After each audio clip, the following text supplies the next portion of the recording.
पूछना चाहूँगा, आपने अपने को इस देसी अवतार में ढालने के लिए कितनी मेहनत की? सर बहुत मेहनत की है 2 साल के लिए एक्चुअली।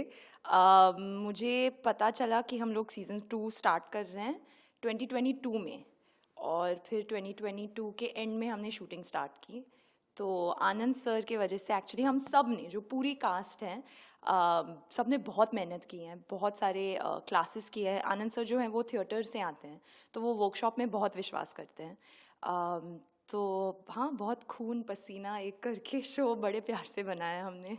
थोड़ा बताएं अपने किरदार के बारे में। जी। बहुत टफ दिख रहा है, प्यार में धोखा या क्या है? थोड़ा सा कुछ खुलासा कीजिए आप हमारे दर्शकों के लिए। जो तमन्ना शर्मा है, जैसे आपने देखा होगा सीज़न 1 में, वो एक पॉप स्टार थी, वो एक स्टार थी, और उसके बहुत सारे फॉलोअर्स थे, उसे बहुत प्यार मिलता था जहाँ भी वो जाती थी। लेकिन वो जो एक वो एक मतलब सिंगर थी, लेकिन वो ऑटो ट्यून यूज़ करती थी, वो उस पर बहुत डिपेंड करती थी, और उसके लिए वो ठीक था तब तब फिर जब वो राधे से मिली, जो उसका प्यार था, उससे बहुत सारी चीज़ें रियलाइज़ हुई। और जब वो संगीत सम्राट बन जाता है, उसे ये रियलाइज़ होता है कि उसको अभी मीडियोकर नहीं बनना, वो उब गई थी उससे, उसको एक सच्चा कलाकार बनना था, जो राधे था उसके सामने। और उसने वो यूज़ करके ये डिसाइड किया कि वो वापस जाएगी म्यूज़िक स्कूल, म्यूज़िक सीखने, क्योंकि अब वो मतलब उसको ऑटो ट्यून ये सारे जो चीज़ें उसका सहारा नहीं लेना था। और मेरे ख्याल से ये एक डिसीजन लेना, ये बहुत मैच्योरिटी लगती है इसके लिए। तो जब मैंने प्रेप भी स्टार्ट किया था तमन्ना शर्मा के लिए, मैंने ये ध्यान में रखा था, आनंद सर जो हमारे डायरेक्टर हैं उनसे बात करके, कि मैच्योरिटी जो है वो फाउंडेशन होना चाहिए, और फिर उसके ऊपर से हमने बिल्ड करना चालू किया। तो जो सीज़न 2 में है, अगर आप देखेंगे, और होपफुली आपने देखा है ऑलरेडी प्राइम वीडियो पर, जो तमन्ना शर्मा 2.0 है, वो एक चैप्टर 2 है उसके लिए, वो मैच्योर है।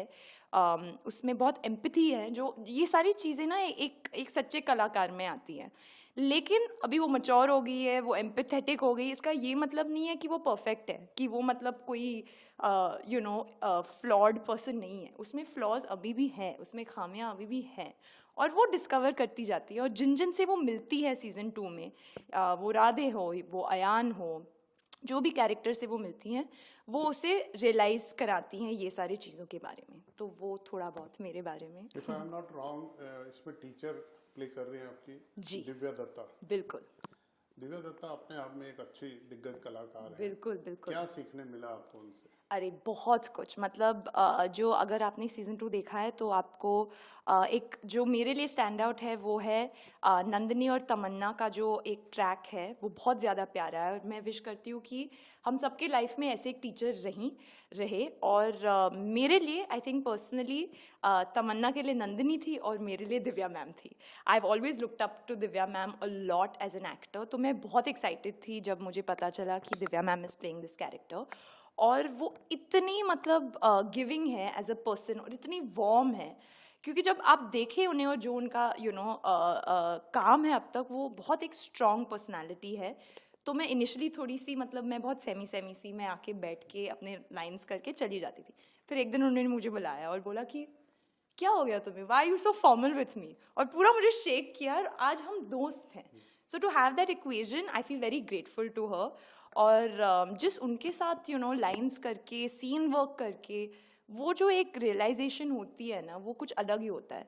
सो आई फील वेरी लकी। और जो जो सीख हैं एक्चुअली सीज़न 2 में तमन्ना के लिए, वो इतने प्यार से दिव्या मैम ने अपने कैरेक्टर के थ्रू मुझे समझाया है, जो सिर्फ तमन्ना को ही नहीं, श्रेया को भी समझ में आ गए। कि वो एक बात है जो मेरे साथ रहा है, वो है कि हम लोग आजकल मेंटल हेल्थ पे बहुत बात करते हैं। सो सब लोग बोलते हैं कि I am not good enough, this is not good enough, ये ठीक नहीं है, वो ठीक नहीं है।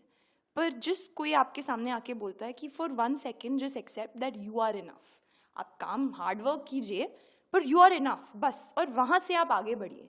फिर आप सोचिएगा मत कि I am good enough, comparison, ये वो। एंड आई थिंक वो सीख जो है, जो तमन्ना को मिलती है, वो श्रेया को भी मिली है। And thank you to Divya ma'am for. आपको कितना प्यार मिल रहा है सीजन 2 से?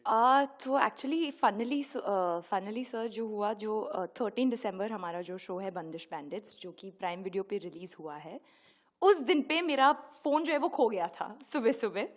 फिर बहुत घंटों के बाद और ढूंढने के बाद मुझे अपना फ़ोन मिला और फिर मैंने देखा कि जो मिस कॉल्स थे, मैसेजेस थे इंस्टाग्राम पे, और जो मेरे लिए बहुत बहुत बड़ी बात थी कि 4 साल पहले जो मुझे मैसेजेस मिले थे, शायद से मैं तभी इंस्टाग्राम इतने अच्छे से नहीं जानती थी तब, तो मैंने कुछ कुछ मैसेजेस मिस किए थे। उन सेम लोगों ने अभी 4 साल के बाद मुझे सीज़न 2 पे भी मैसेज किया है, जो कि मेरे लिए बहुत बड़ी बात है। और बहुत सारे नए व्यूअर्स भी हैं जिन्होंने मुझे मैसेज किया है, क्योंकि उनको मेरा कैरेक्टर आर्क जो है बहुत पसंद आया है।